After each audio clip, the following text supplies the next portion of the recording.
thing about the crosstalk, I'm not going to actually explain it now. I want to let you guys know this first. So we calibrated this cartridge for setup, right? This whole entire system was set up. So Okay. first we calibrated the speakers to the amp, and that was a painstaking 90 seconds to a minute and a half, whatever it was. And then we pushed another button and we put the test record on, and we calibrated the cartridge. Okay. In that process, that took 7.5 to 10 minutes, I think. And that's something I'm not sure I can do again for you live because it's going to take too long. Are you using a mic though?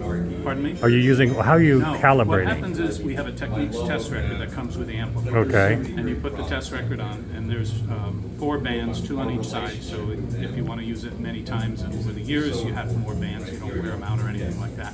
So there's, no, if it gets scratched, you have multiple bands. And you just, you tell the amplifier you're doing a phono calibration, and it says 1, 2, or 3, because you can store 3 into memory.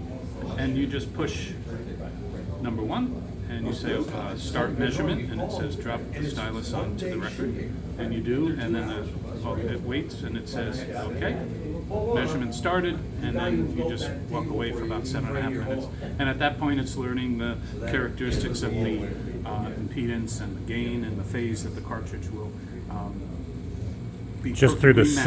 signal, nothing the- done by mic. It's basically just no by microphone signal. on this part, and there's no microphone on the LAPC part that I described with the speakers either. It's all electrical interaction and how it understands. Okay, so it's how- set it, forget how to it, use wait 7 Does it minutes. give you an indication? It's 7 to 10. It just depends. Yeah, it shows you on the front of the display that it's working its way, and you can see like a little timing thing on there. And then when it's done, it says lift the arm, and then you lift the arm, and it finishes the calibration. Takes another 5 minutes or so. Not a long process. It's just something I can't just. You have to sit through it. I understand, okay. So and then once that's done, it says, "Do you want to save it?"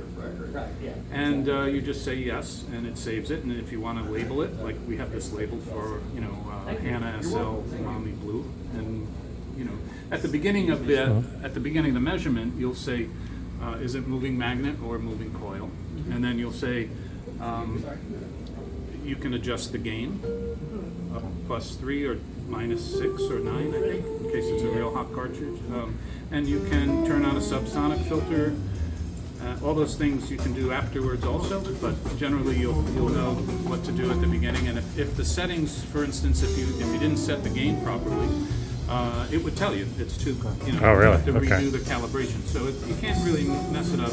And I think first time I did it, I think I got it right first time. I mean, How sometimes does you that gotta. help you with azimuth? I mean, don't you have to still manipulate the cartridge? Well, you have to in do all groove? the- you have to do all the It compensates setup. it electronically, but It's not going to set up your turntable for you. Okay, you're still going to have to adjust your VTA, you're going to have to adjust your tracking weight, your anti-skate, your azimuth, your zenith angle. If you do stylus rake angle, you're going to have to do all those things because those are all mechanical functions, right? But what we're listening to is once that stylus is in the groove and tracking properly, if you change cartridges, obviously you're going to have to do this again. If you change maybe head shells with the same cartridge, or if you change your cartridge wiring, or if you change your cables, maybe those would have a so difference it's an on optimization technique. Exactly, and you can turn it off if you don't like it. That's what's great about it. So Yeah, I like it's that there, feature, or it's but- not there. It's up to you That's to very use it. advanced. That sounds cool. But in that procedure, you've also done a crosstalk ring, and so it's just. But how does it, crosstalk has to be done with a mic, hasn't it? I mean, No, what's happening in the groove? You're hearing the left channels bleeding into the right channel. oh, that kind of cross, okay, not talking about left speaker in your right ear But versus. same the- idea on a record, right? Yes, you've got I got two you, okay. channels and one is bleeding into the other. and Gotcha. Basically, they show you, well, they don't show you on the machine, but in Right. the diagram I have, it'll show you before there's a certain amount, and after it's much, much less. Yes, okay. And you can turn off the individual portions of that if you don't want to use So, yeah. that part of it. So better stereo separation, yeah, okay. I can tell you just from my use that I've set it once and I've never really turned anything off for any reason to do that. I just like the arrangement that I have with it. It sounds, if you hear this, it sounds spectacular, I think. And So let me get a little bit of music Get here. in the sweet spot. I'm Let me- behind you. Okay. It's, are you folks together? Yeah, sort of tailing along. Oh, good. Yeah, good guys. First time I met them, actually. I've been watching them on TV. So right now we're playing some digital file, but let me. Yeah, can you put on a record? He's talking Yeah, about my so- YouTube channel, not my OnlyFans channel, okay, guys? You probably won't be able to put it on YouTube, right? What song are you doing? See, I usually take a nice Techniques record that's an organic Techniques record that Uh-huh. we made ourselves, and it seems Okay. to be able to play Perfect. it, but I don't have it today. Oh, that's all right. So I have a lot of different. As long as it's not Eagles or, Not a big name. yeah, the big names sometimes. Bob Dylan doesn't like his stuff played. Beatles for sure doesn't like being played. Will you? Have you ever heard of this label? Oh, that's a very good one. Okay, You ever hear of Command Records? okay, no. They're kind of like the MoFi of yore. This, if you were an audiophile in the '60s, That was the you one? probably had these records. It's right. Oh, then let's hear that. And they're a little quirky, you know. It's like happy hour music. You know? Okay. It's a blast. It's a sound sensation, and check out that cover. It's just a really high quality. Yeah. You know, the things you see on any one of acoustic sounds records, they're just real high quality. I find 60s pressing stereophonic fabulous. And the vinyl is really high quality. It seems to me, and I buy these used, and it seems they're all in great shape because everybody took care of them. You know, an audiophile probably owned it. Right. So this is why I like these. I probably have collected like 50 of them over the years. You know, So when you're searching through bins, if you see the Command label, there's 2 tracks on here that you could listen to, and one is more for like quiet appreciation and what you're hearing from a turntable, and then the other one is just crazy. Like you can stay for the second one, just say so. But it's a lot of fun, and I've never cleaned this record. You know, it's a funny thing. So this is an All-Technics playback system? Yeah, it's the All new- including the Techniques- loudspeakers, right? The Techniques reference, digital amplifier, the Techniques CD, SACD networking player. It's also a DAC, and the G turntable, 1200 G. Hi, Julie. hello, Julie. How are you? Good, good. Good to see you again. Good to Another see you. groovy shirt. You like my jacket? I made this one myself. Oh yeah, I saw the Pac-Man. Yeah, Love man. that Green Day. I might. Wait, whoa. With the Nice.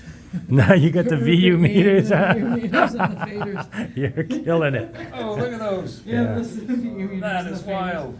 Yeah, Rupert E. Okay. One time a guy came in and had a Sorry. Techniques tattoo on his arm. It was- What? That was unique, yeah. So just in time for some vinyl. So, and I'll show you, just so if you can zoom if you wanted to, these are the controls you have over the phono stage. You know, you have the gain, you have the subsonic filter, which is off.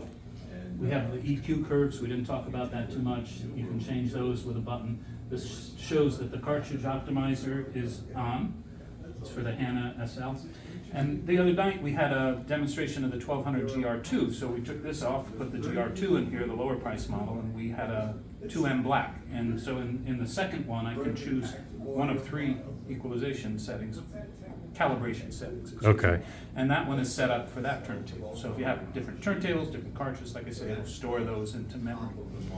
So that's what's nice about that, and that'll tell you, and you can call it whatever you want, but it won't do that automatically. You gotta like type that in yourself. But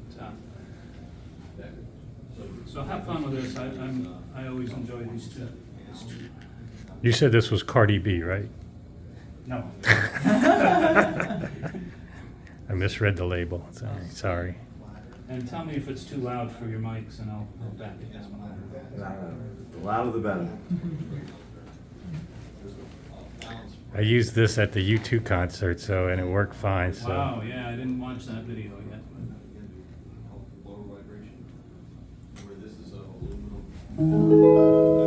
You'll never know how much I really. I can start it again if you want. You'll never know how much I really. Direct drive. Wow, that's fantastic.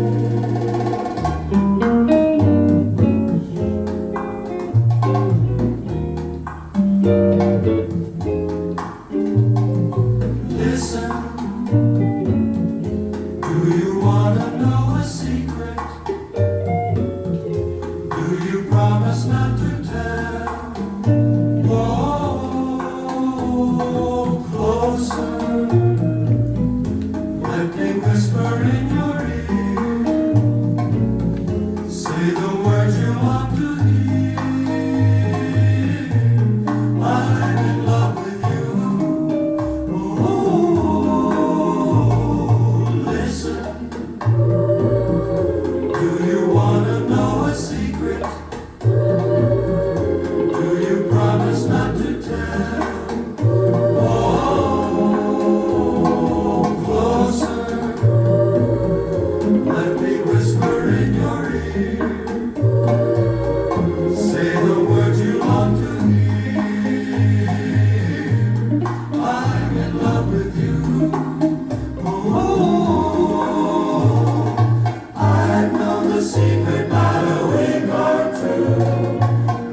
sit here.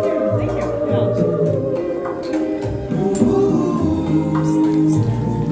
Yeah. Well, there's so much synergy when you get the same brand doing it. Why try to outthink people? They know how to put the system together. It's the most fun at the show. Yeah. Is right now.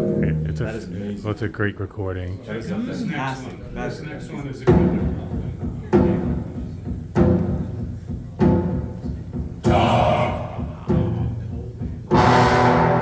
Oh my goodness. Film from yours. I'm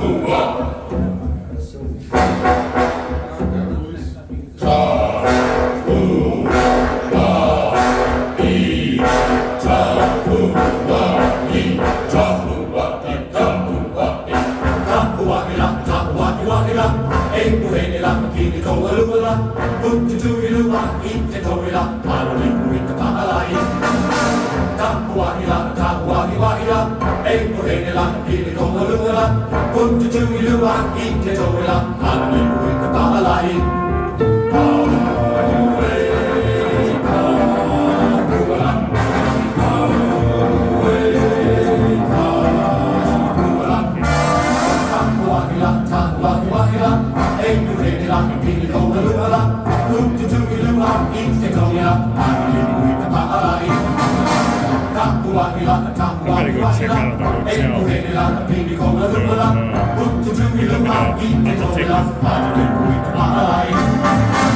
Oh, you want to meet me downstairs? Okay. Okay, I gotta go check out of the hotel, guys. So.